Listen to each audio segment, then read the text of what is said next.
சுமார் 6 மணி அளவில் மாலை நாரதகான சபா ஆழ்வார்பேட் அரங்கத்தில் டாக்டர் முகமது ரேலா, நான் சிக்கில் குருச்சரன் மற்றும் டாக்டர் பிரியா ராமச்சந்திரன் 3 பேருமே சேர்ந்து கம்பராமாயணம் இசை வடிவத்தில் உங்களுக்கு வழங்க இருக்கோம்.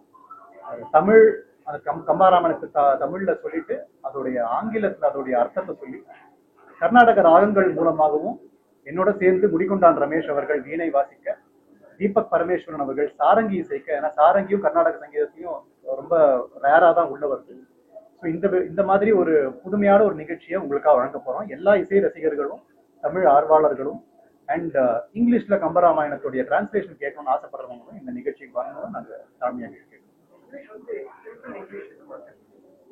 ஆமாங்க, இது கம்பராமாயணம் தமிழ்ல தான் இது வரைக்கும் பேசிட்டு இருந்தோம். எல்லாரும் தமிழ்ல தான் பேசுவாங்க. கம்பராமாயணத்துடைய போயிட்ரி அந்த பாட்டை சொன்னா எல்லாருக்கும் புரியாது. அதை தமிழ்ல கூட நம்ம சிம்பிள் தமிழ்ல சொன்னாதான் ஜனங்களுக்கு புரியும். அந்த மாதிரி சிம்பிள் தமிழ்ல சொல்றதையே ஆங்கிலத்தில் சொல்லப்போம். அப்போ இங்கிலீஷ்ல நம்ம சொன்னோம்னா டிரான்ஸ்லேஷன் தான் அது. அதே வேர்ட்ஸை இன்னொரு போயிட்ரியா எழுதல இங்கிலீஷ்ல. அந்த சீனை பத்தி டிஸ்கிரைப் பண்ணி எதுக்காக அந்த பாட்டு அந்த நேரத்துல கம்பன் மனசுல என்ன இருந்தது அப்படின்னு எக்ஸ்பிளைன் பண்ண உடனே சிக்கில் குருச்சரன் அது ஒரு பாட்டா பாடுவாங்க. ஸோ முதல்ல தமிழ்ல போய்ட்ரியை சொல்லுவோம், அதுக்கப்புறம் இங்கிலீஷ்ல ஆங்கிலத்துல அதோடைய அர்த்தத்தை சொல்லுவோம், அந்த சிச்சுவேஷனை பத்தி அந்த சீனை பத்தி சொல்லுவோம். கம்பராமாயணமே எல்லாம் ஒரு நாடகம் தான், சீன் தான், அதை சொல்லுவோம். அதுக்கப்புறம் மியூசிக் வடிவில் அது கேட்கும்.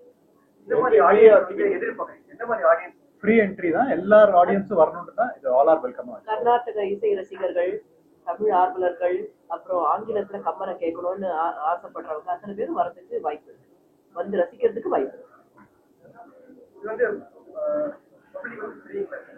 ஆமா, ஃப்ரீ என்ட்ரி எல்லாருக்கும் ஃப்ரீ என்ட்ரி. தேங்க்யூ.